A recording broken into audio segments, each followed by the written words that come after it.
Good morning everyone. आज हमारा topic रहेगा कॉन्स्टिट्यूशन ऑफ इंडिया, भारत का संविधान। भारत का संविधान का एक महत्वपूर्ण पार्ट से प्रस्तावना, प्रियम्बल, प्रस्तावना इंग्लिश में प्रियम्बल बोलते हैं। वेरी इंपॉर्टेंट क्वेश्चन है। वैसे हमने इसका पिछले वीडियो डाल दिया गया है, लेकिन इससे रिलेटेड किस प्रकार के क्वेश्चन आएंगे और इसके जो बहुत ही पूरा संविधान को ऑथराइज्ड है, पूरा हमारा संविधान लिखा है, उसमें क्या क्या बातें लिखी हो गई है वो प्रस्तावना में डाल दी गई है, जो कंपटीशन के स्तर पर देखें तो बहुत ही महत्वपूर्ण है। देखिए, यदि हम संविधान की प्रस्तावना को नहीं समझेंगे तो ये क्वेश्चन का आंसर नहीं दे पाएंगे। जैसे फर्स्ट क्वेश्चन है, प्रस्तावना में संविधान का क्या निहित है। तो हमारी जो प्रियम्बल में है उसमें प्रस्तावना में संविधान का दर्शन निहित है, तो इसका आंसर आ जाएगा संविधान का दर्शन। ओके, अब देखिए, जब मैंने प्रियम्बल को पढ़ा समझा तभी इसका आंसर दे पाई हूँ। ठीक उसी प्रकार आपको भी इस प्रियम्बल को समझना होगा। अब देखिए, बहुत ही खूबसूरत हमारा संविधान है और यहाँ तक कि जब हमारे संविधान की हम प्रस्तावना को पढ़ेंगे तो बहुत ही इंटरेस्टेड और बहुत ही, यानी कि हमारे क्या फंडामेंटल्स होने चाहिए, क्या हमारी ड्यूटीज होनी चाहिए, क्या हमारे डायरेक्ट प्रिंसिपल होने चाहिए, ये सब भी हमारी प्रस्तावना में एक संक्षिप्त रूप में प्रस्तावना को समझाया गया है। देखिए, अब देखते हैं प्रस्तावना। हम भारत के लोग, सीधा सीधा क्वेश्चन पूछा जाता है कि भारतीय संविधान का मूल स्रोत क्या है। तो हमारे जो कॉन्स्टिट्यूशन को पावर, शक्ति, ऊर्जा देने वाले हैं हम भारत के लोग। क्लियर? सीधा सीधा क्वेश्चन पूछा जाए कि भारतीय संविधान का मूल स्रोत क्या है, तो हम भारत के लोग, क्योंकि हमारे कॉन्स्टिट्यूशन को ऊर्जा देने वाला, ताकत देने वाला ये कौन है? हम भारत के लोग, यानी हम भारत के नागरिक। फिर देखिए, भारत को एक संपूर्ण प्रभुत्व संपन्न समाजवादी पंथ निरपेक्ष लोकतंत्रात्मक गणराज्य। अब ये हमारा दूसरा पॉइंट समझिए, भारत को एक संपूर्ण प्रभुत्व संपन्न समाजवादी पंथ निरपेक्ष लोकतंत्रात्मक गणराज्य। ये जो 5 शब्द हैं उनका अर्थ भी समझना बहुत ही महत्वपूर्ण है। भारत को एक संपूर्ण प्रभुत्व, देखिए हमारे भारत 200 वर्ष की गुलामी, यानी उस समय किंग का शासन था, अराजकता थी, मोनार्की थी, तो उसको खत्म करके, यानी हमारे जो भारतीय लोगों ने, हमारे भारतीय नागरिकों ने 200 वर्ष की गुलामी सहन की। उनकी कैसी कंडीशन रही होगी, कैसे मतलब उनके दिमाग में कई तरह की थॉट पैदा हुई थी, क्योंकि वो गुलाम से आजाद हुए थे। जब 200 वर्ष की गुलामी से हम मुक्त हुए, हम लोग भारतीय लोग मुक्त हुए, तो संपूर्ण का मतलब है कि हम आंतरिक रूप से भी और बाह्य रूप से भी हम स्वतंत्र हो गए, हम किसी के पराधीन रहे। अब हमारा खुद का एक पर्सनल आजादी है, वो है संविधान। ठीक है, कि हम आंतरिक रूप से भी और बाह्य रूप से भी स्वतंत्र। क्लियर? प्रभुत्व संपन्न, जब हमारा कॉन्स्टिट्यूशन हो गया, हम प्रभुत्व संपन्न हो गए, प्रभुत्व संपन्न आजाद भारत की चैन सांस लेने लग गए, है ना, आंतरिक और बाह्य रूप से स्वतंत्र है, तो हम खुद का सही और गलत का डिसीजन भी कर सकते हैं। हमारे मतलब हमको पूरे तरह से आजादी मिल गई है। ठीक है, संपन्न, अब संपन्न हो गए हम पूरी तरह से संपन्न हो गए, विचार कर सकते हैं, हमारा खुद लाइफ का डिसीजन ले सकते हैं, खुद सब कुछ कर सकते हैं, क्योंकि हमारा पर्सनल, हम किसी के अधीन रहकर कार्य नहीं करेंगे, हम गुलामी से मुक्त हो गए। समाजवादी, अब देखिए समाजवादी ये कार्ल मार्क्स की विचारधारा है। समाजवाद, कार्ल मार्क्स एक वर्ग संघर्ष का सिद्धांत था। कार्ल मार्क्स की जो विचारधारा थी वो विचारधारा कैसी थी? समाजवादी। कैसे कि एक तो सर्वहारा वर्ग था और एक बुजुर्ग वर्ग था, यानी गरीब और अमीर के बीच में अंतर था। ठीक है, लेकिन हमारा भारत में, हमारे संविधान में जो समाजवादी से मतलब है पंडित जवाहरलाल नेहरू का समाजवाद, यानी वसुधैव कुटुंब का समाजवाद। हम सब भारतीय एक हैं, हमारे यहाँ किसी प्रकार का कोई गरीब और अमीर के बीच में कोई भेद नहीं है। क्लियर? हमारा कैसा है समाजवाद? सबका हित, सबको साथ लेकर, वसुधैव कुटुंबकम का। ठीक है, ये हमारा समाजवाद, सबको साथ लेकर है। पंथ निरपेक्ष, पंथ निरपेक्ष से मतलब है कि हमारे भारत में ऐसा नहीं किसी पर्टिकुलर धर्म को बढ़ावा दिया जा रहा है। हमारे यहाँ पंथ निरपेक्षता नहीं है, मतलब समाज को डिवाइड नहीं किया गया है। हमारे यहाँ सभी धर्मों का सम्मान किया जाता है, सभी धर्मों को रेस्पेक्ट किया जाता है, पंथ निरपेक्षता नहीं है। लोकतंत्रात्मक, अब देखो इसकी कितनी खूबसूरत परिभाषा दी है, लोकतंत्रात्मक, यानी हमारे इंडिया में अब मोनार्की, अराजकता वाला शासन नहीं रहा है। हमारे यहाँ किंग का शासन नहीं है, हमारे यहाँ तो अब हम पूरी तरह से आजाद हो गए हैं। हमारा खुद का संविधान है और हम मतलब हमको वोट देने का अधिकार है। पहले हमें वोट देने का अधिकार नहीं मिला, लेकिन अब हमारा खुद का डेमोक्रेट हो गया। हमारा भारत कैसा हो गया? लोकतांत्रिक देश हो गया। तो लोकतांत्रिक देश की बहुत खूबसूरत परिभाषा अब्राहम लिंकन ने दी है, जनता का, जनता के द्वारा, जनता के लिए चुना गया शासन ही क्या कहलाता है? लोकतंत्र। तो हमारे लोकतंत्र में क्या है?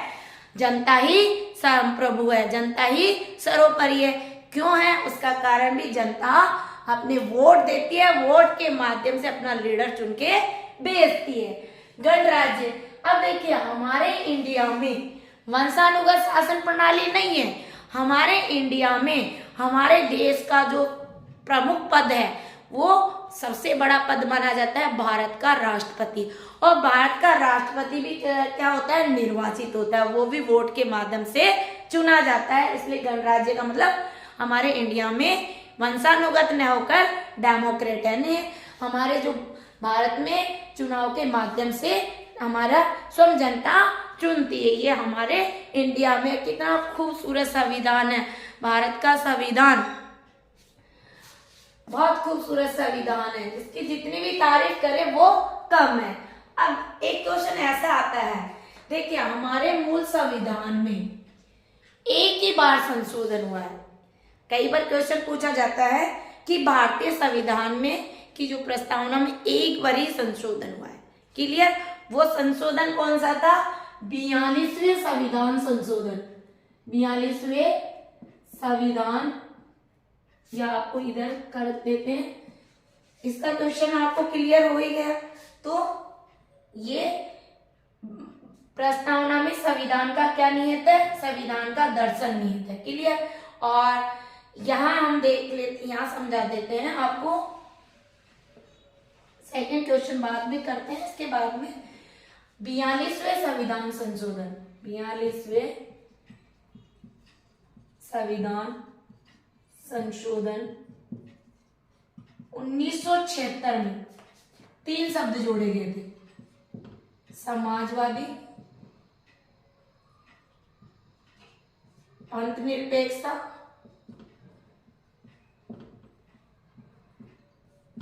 और अखंडता। ये 3 शब्द 42वें संविधान संशोधन के तहत जोड़े थे। हमारे जो संविधान में एक बार ही संशोधन हुआ, संविधान की प्रस्तावना प्रियम्बल की बात कर रही हूं। ओके, तो यहां क्लियर हो गया समाजवादी, पंथ निरपेक्षता और अखंडता। ये शब्द हमारे 3 शब्द हैं जो जोड़े गए थे। अब देखिए, अगर क्वेश्चन पूछ ले भारतीय प्रस्तावना के उद्देश्य, ये भी क्वेश्चन पूछा जाता है। प्रस्तावना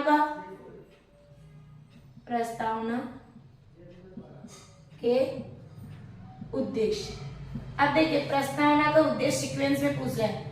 पहला उद्देश्य है उसके समस्त नागरिकों को सामाजिक, आर्थिक और राजनीतिक न्याय। पहला उद्देश्य न्याय, वो भी हम एक्सप्लेन करेंगे एक एक शब्द का। दूसरा उद्देश्य स्वतंत्रता,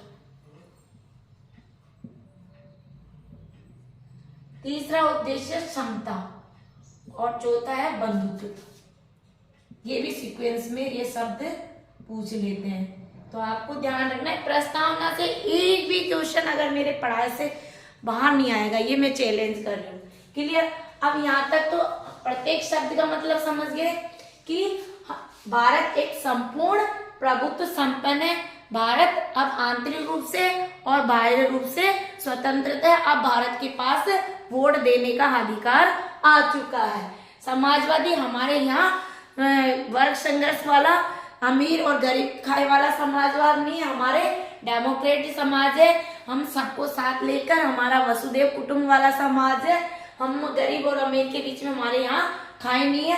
पंथ निरपेक्षता, पंथ निरपेक्षता का मतलब है कि यहाँ एक धर्म को बढ़ावा नहीं दिया जाता है, सभी धर्मों का सम्मान किया जाता है। लोकतंत्र, यहाँ जनता स्वयं अपने वोट के माध्यम से अपने किंग को, अपने राजा को चुनती है। गणराज्य वंशानुगत नहीं है, यानी कि जनता अपने चाहे मन चाहे प्रधानमंत्री को बनाती है। गणराज्य, यहाँ हमारे भारत का संवैधानिक सबसे बड़ा पद है राष्ट्रपति का, वो भी निर्वाचित होता है, वोट से चुना जाता है तथा उसके समस्त नागरिकों को सामाजिक, आर्थिक और राजनीतिक। अब देखिए डीपीएस, ये सामाजिक, आर्थिक और राजनीतिक, ये हमारा जो शब्द लिया गया है, ये तीनों सामाजिक, आर्थिक, न्याय, ये हमारे संविधान के नीति निर्देशक तत्व का अनुच्छेद 38 में ये नियत है कि राज्य का कर्तव्य होगा कि वो नागरिकों को सामाजिक, आर्थिक और राजनीतिक न्याय प्रदान करे। तो ये नीति निर्देशक तत्व, नीति निर्देशक तत्व आर्टिकल 38 में उल्लेख किया है। देखिए बहुत खूबसूरत, समझोगे तो बहुत सारी चीजें इसमें आ जाएगी। प्रत्येक राज्य का ये कर्तव्य होगा कि समस्त नागरिकों को सामाजिक, आर्थिक और राजनीतिक न्याय प्रदान करें, ये राज्य का कर्तव्य। और ये कौन से अनुच्छेद में उल्लेख किया गया? आर्टिकल में 38 में। अब देखिए हम यहाँ बात कर लेते हैं सामाजिक। सामाजिक का मतलब प्रस्तावना के संदर्भ में सामाजिक का अर्थ है कि यहाँ पर हमारे इंडिया में किसी प्रकार का कोई भेदभाव नहीं किया जाएगा। भारतीय संविधान में स्पष्ट लिखा है। अगर हम बात करें तो पहला ही आर्टिकल बात करें, पहला ही हमारा जो फंडामेंटल राइट है, पहला क्या है? समानता का अधिकार। और समानता का अधिकार अनुच्छेद 14 से 18 में ये कहा गया है स्पष्ट कि किसी भी व्यक्ति को कानून की नजरों में विधि के समक्ष समानता। 14 में, 15 में धर्म, जाति, लिंग, जन्म स्थान के आधार पर कोई भेदभाव नहीं किया जाएगा। 16 में लोक नियोजन में अवसर की समानता, यानी कि सरकारी अवसरों में भी सबको समान अवसर प्रदान किया जाएगा। लोक नियोजन में अवसर की समानता 15 में, वो 16 में और 17 में अनटचेबिलिटी, यानी हम किसी प्रकार का किसी के साथ छुआछूत नहीं कर सकते, किसी के साथ अनटचेबिलिटी की भावना नहीं रख सकते। और अनुच्छेद 18 में सरकारी उपाधियों का अंत, यानी शिक्षा और सेना से संबंधित और कोई विदेशी उपाधि हम धारण नहीं करेंगे। तो ये हमारे कॉन्स्टिट्यूशन की बात करें तो कॉन्स्टिट्यूशन में फंडामेंटल राइट्स, जो हमारे मौलिक अधिकार है, समानता का अधिकार, वो अनुच्छेद 14 से 18 ये करता है कि प्रत्येक व्यक्ति को इक्वल समझा जाएगा, प्रत्येक व्यक्ति के समानता का व्यवहार किया जाएगा। इसलिए सामाजिक दृष्टि से किसी प्रकार का कोई भेदभाव नहीं किया जा सकता है। आर्थिक दृष्टि से नीति निर्देशक तत्व में भी ये बात कही गई कि प्रत्येक नागरिक को राज्य का कर्तव्य है कि सामाजिक, आर्थिक और राजनीतिक न्याय से परिपूर्ण बनाए। आर्थिक दृष्टि से भी उन्हें स्ट्रॉन्ग प्रदान करें और राजनीतिक उनको वोट देने का अधिकार है, यानी वो खुद अपना डिसीजन ले किसको वोट देना है, खुद अपना नेता चुने। क्लियर यहाँ तक? विचार, अभिव्यक्ति और विश्वास। अब देखिए हमने कहा कि विचार, अभिव्यक्ति। अब हम यहाँ बात करते हैं अनुच्छेद 29, अनुच्छेद 19 के फर्स्ट में क्या है, प्रेस की स्वतंत्रता, यानी भारतीय संविधान के अनुच्छेद 19 से लेकर 22 तक स्वतंत्रता का अधिकार का उल्लेख किया गया। अनुच्छेद 19 से 22 तक। पहले अनुच्छेद 19 में 6 प्रकार की स्वतंत्रता है। 19 फर्स्ट में किसी भी व्यक्ति को अपने भाषण, विचार, अभिव्यक्ति की स्वतंत्रता। क्लियर। अनुच्छेद 19 एक ख में, एक क्या हो गया, अब ख में क्या है कि किसी भी व्यक्ति को बिना अस्त्र शस्त्र लिए सम्मेलन करने, सभा करने की स्वतंत्रता है। कहीं पे सभा, सम्मेलन। फिर 19 ग में ये बात कही गई है कि संघ बनाए, समितियां बनाए, ये समितियों का भी बनाए, संघ बनाए, समितियों की भी स्वतंत्रता है। और 19 ABCD डी से ऐसे कैसे गढ़ी या डी, 19 डी में, 19 ए के डी में ऐसे देखो, यहां पे करते हैं। आर्टिकल 19 ए के क में विचार अभिव्यक्ति की स्वतंत्रता, शॉर्ट में हम प्रेस से कर ले लेते हैं। दूसरा है 19 एक ख में, 19 एक ख में मतलब अस्त्र, या आप ऐसे कहें बिना अस्त्र शस्त्र के सभा करने की स्वतंत्रता। अनुच्छेद 19 एक के ग में संघ, सभा और समिति करने की स्वतंत्रता। समितियां बना सकते हैं, उनकी स्वतंत्रता। आर्टिकल 19 एक के घ में, इंग्लिश में हम डी से प्लान कर सकते हैं। सभा समितियां बना ली आपने, ओके। सभा जब समितियां बना ली तो आप क्या करेंगे, इसको व्यापार, समितियां बना ली आपने, संघ समाता, व्यापार करने की स्वतंत्रता। फिर कारोबार करने की स्वतंत्रता, व्यापार। और लास्ट है जो 19 यानी 6 प्रकार की स्वतंत्रता है, वो कहीं पर भी बस जाने की स्वतंत्रता है। क्लियर हो गया आपको कि आप सभा समिति बनाए, ठीक है, प्रेस, विचार अभिव्यक्ति, भाषण दे, स्वतंत्रता, बिना अस्त्र शस्त्र के घूमने की स्वतंत्रता, सम्मेलन बनाने की स्वतंत्रता, वहां पर सम्मेलन, आपने सम्मेलन किया है तो उसको ऑर्गेनाइज्ड, संगठित करने की स्वतंत्रता। फिर व्यापार और कारोबार करने की स्वतंत्रता, और वहां पर बस जाने की भी पूरी स्वतंत्रता है। तो ये 19 तय में 6 प्रकार की स्वतंत्रता है। तो विचार अभिव्यक्ति, ये मूल अधिकार से मिले, विश्वास, धर्म और उपासना की भी स्वतंत्रता, अवसर की भी समानता। अनुच्छेद 15 में, 16 में अवसर की समानता दी गई, 15 में धर्म, मूल वंश, जाति के आधार पर कोई भेदभाव नहीं किया जाएगा, और 16 में सबको अवसर की समानता भी प्रदान करने की। अब देखिए गरिमा शब्द है, ये अनुच्छेद 20 में। आपको पता है कि वो कौन से आर्टिकल है जो आपातकालीन में भी स्थगित नहीं किए जा सकते। 20 और 21 ऐसे आर्टिकल है जिसमें 20 और 21, आर्टिकल 20 और आर्टिकल 21 आपातकालीन में भी समाप्त नहीं किए जा सकते।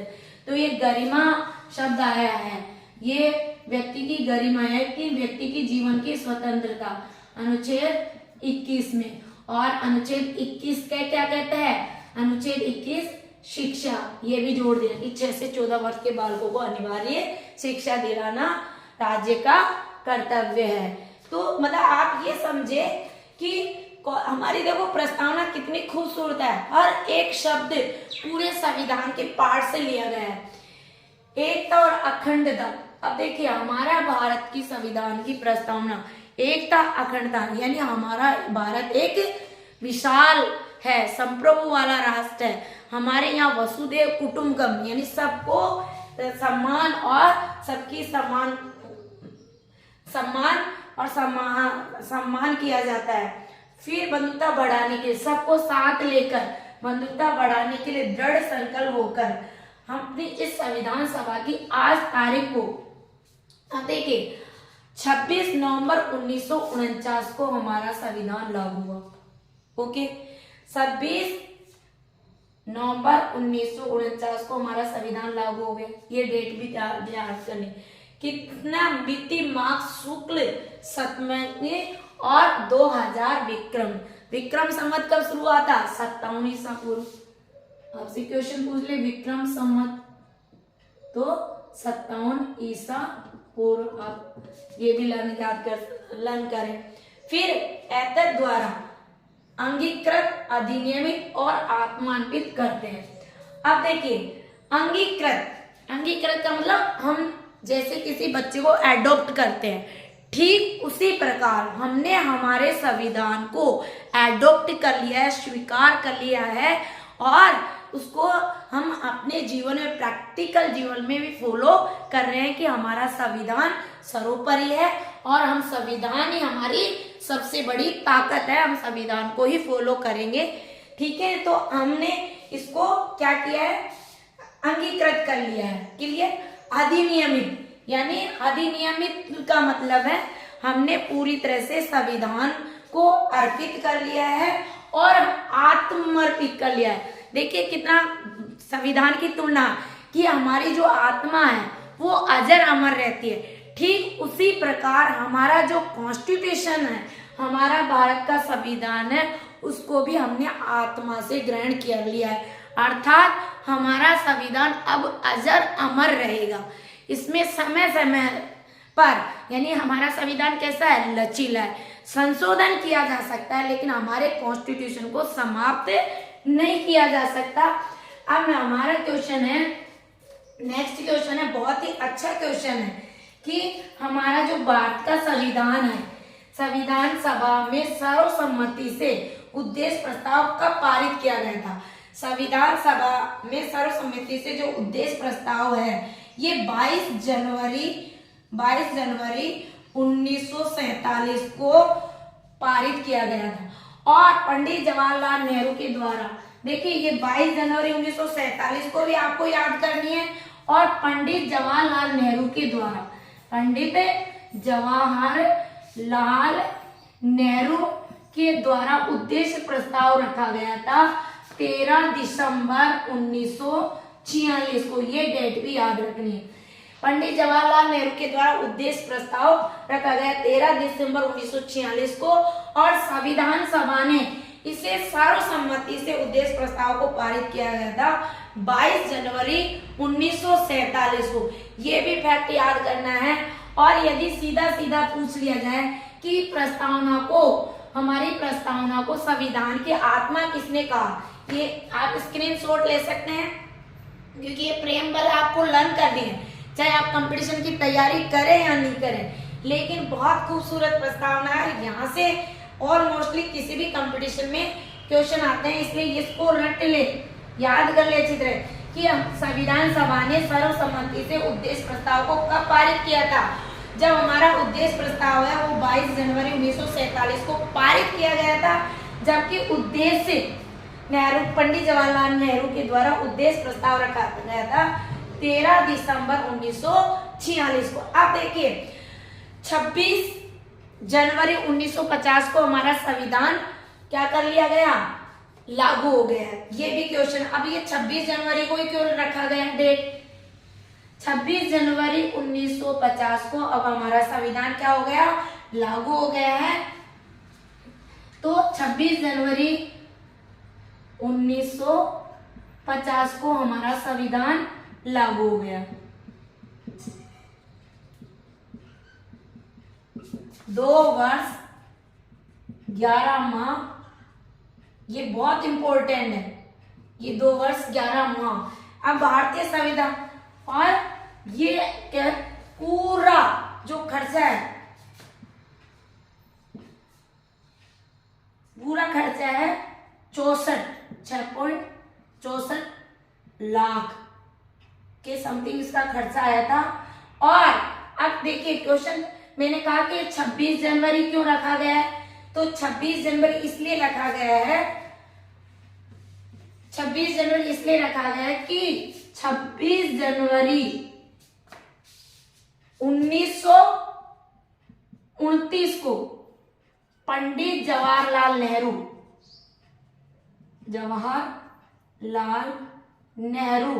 द्वारा लाहौर में रावी नदी के तट पर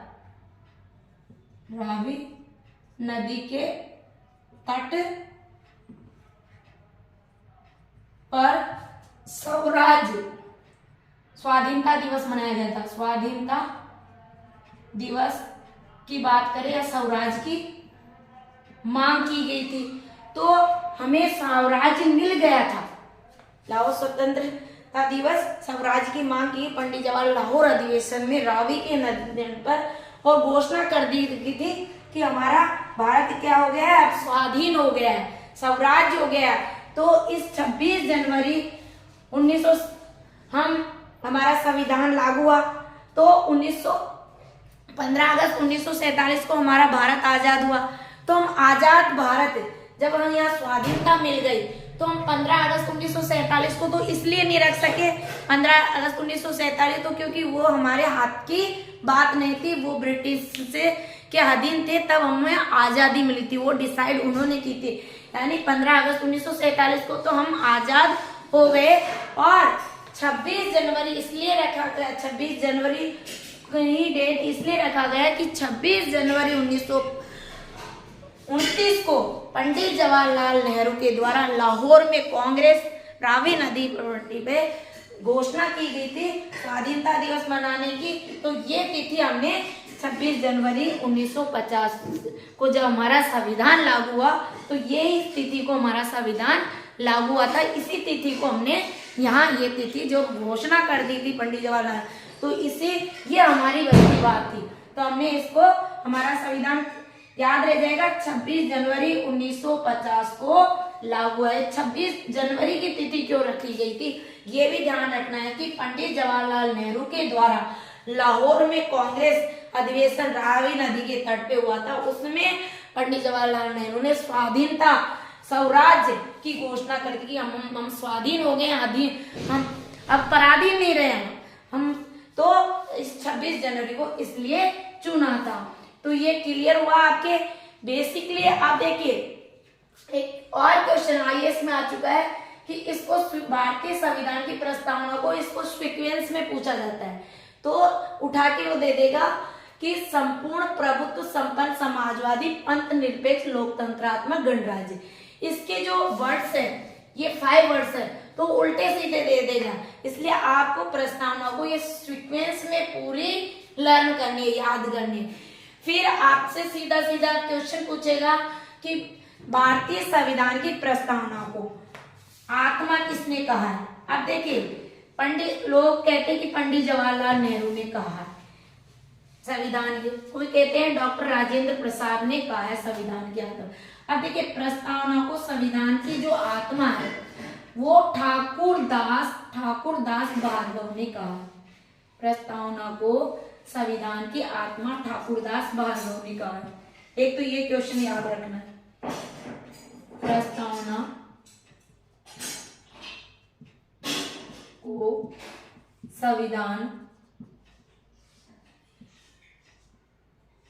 संविधान की आत्मा ठाकुर दास भार्गव ने कहा। अभी और करवा रहे हैं एक क्वेश्चन, ये वेरी मोस्ट है।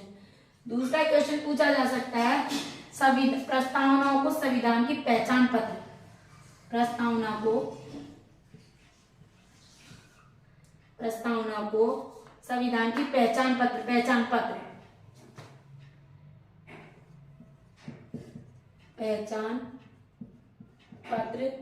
किसने कहा, यह भी महत्वपूर्ण है। तीसरा क्वेश्चन है संविधान की जन्म कुंडली, प्रस्तावना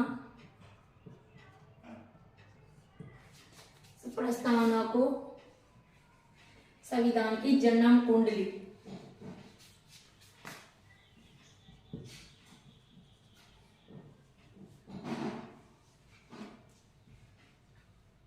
संविधान की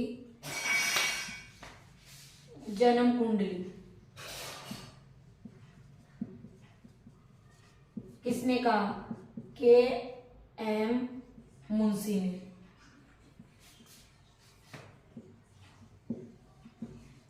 अब देखिए आप, ये वेरी मोस्ट क्वेश्चन है। आप एन ए पालखी वाला ये प्रस्तावना को जो पहचान पत्र का है, एन ए पालखी वाला ने, ये भी ध्यान रखना है। तीनों क्वेश्चन हो गए। प्रस्तावना को संविधान की आत्मा किसने कहा? ठाकुरदास बारगन। और संविधान देखिए, मौलिक अधिकार को संविधान की आत्मा किसने कहा? डॉक्टर भीमराव अम्बेडकर ने।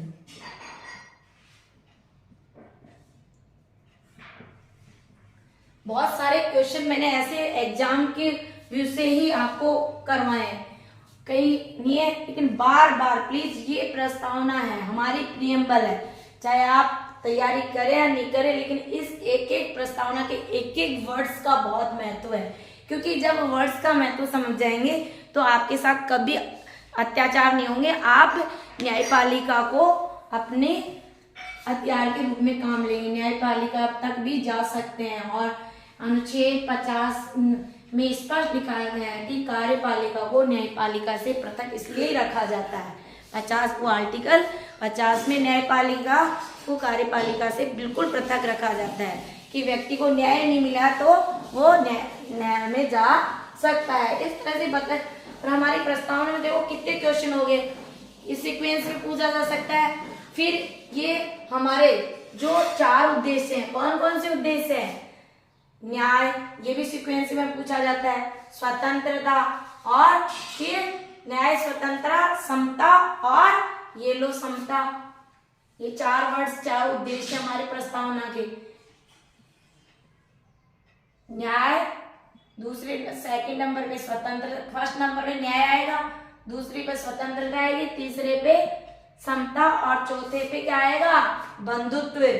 ये भी क्वेश्चन आपसे पूछा, बंधुत्व, ये फॉरवर्ड। इस तरह से आपको एक क्वेश्चन ये भी सीक्वेंस में भी पूछा जाता है। कई बार RSIS में ये क्वेश्चन पूछ लिया गया है और ये तो वेरी महत्वपूर्ण टॉपिक है। आप इसको ढंग से लर्न करें, कहीं से भी यहाँ से क्वेश्चन आएगा, वो छूटेगा नहीं आपको। देखो एक आप ये ध्यान रखें, संतो कहीं पे भी आपको भ्रमण करने की स्वतंत्रता, ये 19 अनुच्छेद 19 में 6 प्रकार की स्वतंत्रता है। पहला, ये भी वेरी मोस्ट है, ये 6 प्रकार की स्वतंत्रता पूछ ली जाती है। पहला, प्रेस की स्वतंत्रता, मतलब भाषण देने, विचार प्रकट करने की स्वतंत्रता। दूसरी स्वतंत्रता ये 19(1) में आएगा सारे, ये 19(1) में, ये 19(2) में। 19(2) में क्या है? निरायुध अस्त्र शस्त्र कर आप सम्मेलन करने की स्वतंत्रता। ऐसे नहीं हथियार लेके सम्मेलन करोगे, नहीं। तीसरा है 19(3) में, 19(3) में क्या है कि सभा समितियां करने का अधिकार है आपको। चौथा है अबाध रूप से संचरण करने, भ्रमण करने की, अबाध रूप से, डी 19D भी कह सकते हैं, 19D कह दो, 19(4) कह दो। अबाध रूप से भी कहीं पे भ्रमण करने की स्वतंत्रता। जब अबाध रूप से आप भ्रमण करेंगे तो व्यापार और कारोबार दिमाग में घूमेगा कि वहां पर अपन व्यापार कर ले, कारोबार कर ले, दुकान खोल ले। कहीं बाहर गए तो जान लगता है कि यहाँ पर अपन को व्यापार करना चाहिए, तो ये इसमें आएगा 19(5) में। और छठी स्वतंत्रता है फिर वहां पर जाकर बस जाने की स्वतंत्रता, बस या निवास करने की स्वतंत्रता। लास्ट में 19(6) में क्या है? निवास करने की स्वतंत्रता। ये आपको भी लर्न करनी है, वेरी इंपॉर्टेंट टॉपिक है। यहाँ से ऑलवेज क्वेश्चन आता है, सीधा ही पूछ लिया जाता है। प्रेस की स्वतंत्रता का उल्लेख इसमें क्या है? आर्टिकल 19(क) में, 19(1) में। तो यहाँ इस तरह से आप लर्न करें। और प्लीज आपको ये टॉपिक हमारा पढ़ाना अच्छा, क्योंकि संविधान, पॉलिटिकल साइंस तो मेरा सब्जेक्ट रहा है, PhD किया हुआ है नेट JRF, तो पॉलिटिकल से रिलेटेड तो कोई इश्यू ही नहीं है आपका। अभी भी आपको यदि प्रोफेसर असिस्टेंट की तैयारी करनी है, RS मेंस दे रहे हैं, तो प्लीज़ आप फॉलो करें और इस तरह से मतलब डायग्राम डेटा ज़्यादा लिखें। तो क्या फ्लो चार्ट बना के डेटा लिखेंगे तो कि मेंस में ज़्यादा अंक स्कोरिंग होता है, अच्छे नंबर्स देते हैं। तो इसी शुभकामनाओं के साथ आप लाइक करें और चैनल को ज़्यादा से ज़्यादा शेयर करें ताकि और भी स्टूडेंट लाभान्वित हो सके। Thank you so much.